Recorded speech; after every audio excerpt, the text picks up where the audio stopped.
Okay. This is my audience: Rustin, Ben, Caitlin, Yvonne, and Armando.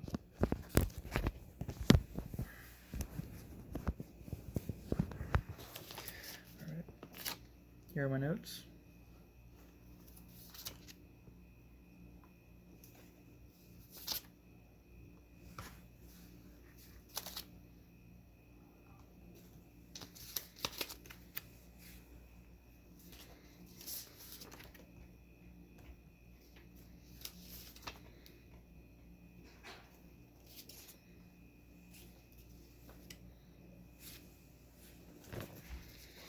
All right.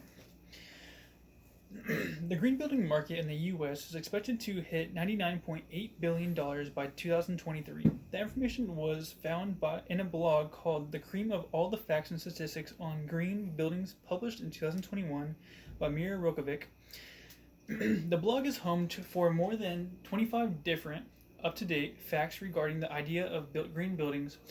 She even claimed that 17.5% of all the green buildings are educational buildings, which provide the idea of better buildings and a healthier environment of young minds across the globe. First, I want to talk about the idea of green buildings and how far they've come across the years.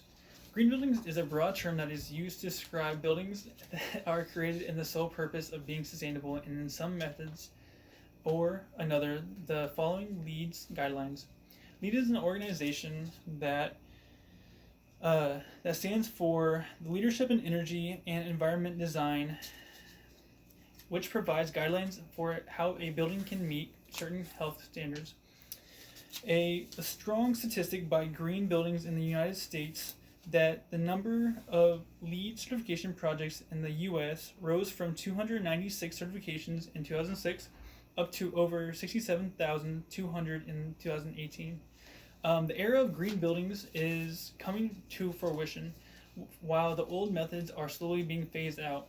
The old methods of buildings will never truly be dead. The green building methods are in fact better in the sense that they push for a healthier world. The buildings from the past were designed in a way to accomplish the needs of the time, but as time went by, different needs have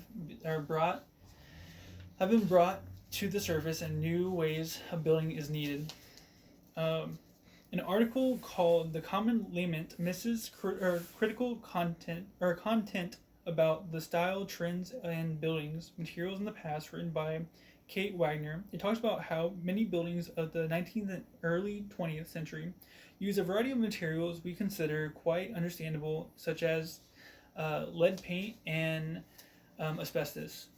The undesirable materials used during the era were great for the time being, but now are found to be harmful and to an individual, to even animals, since they can lead to death.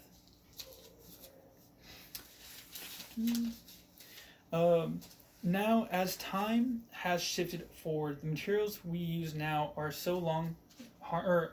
no longer harmful to individuals, but rather helpful instead. The materials of modern day are cork, bamboo, reclaimed wood, and so much more products.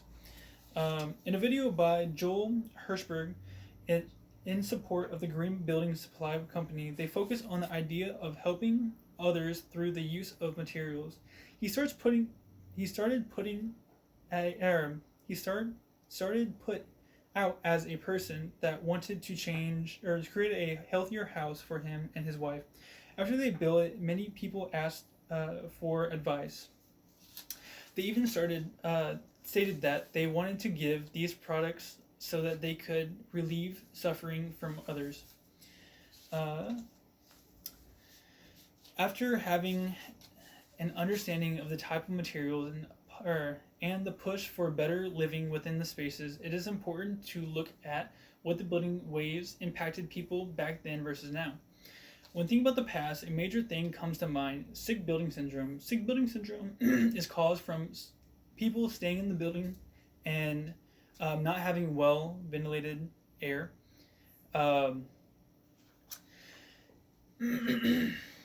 Air pollution that causes sickness or sick building syndrome is something that should be taken seriously.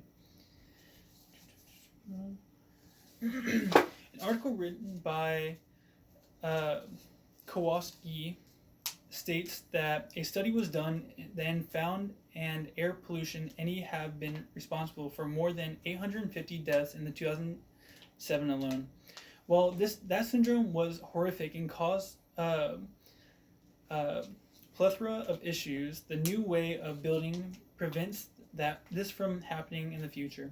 The green way of building allows for buildings to be well ventilated, have plenty of exposure to natural light, and even allows for people to feel healthier while inhabiting the space. After all is said and done, green buildings are way better than the old way. And building buildings, the number of green buildings is starting to increase and at a shocking rate. The materials are healthier for people as well as aid the world as well. And this way of buildings will save the life of thousands in the future. Thank you. And then this is my audience again. Rustin, Ben, Caitlin, Yvonne, and Armando. Thank you.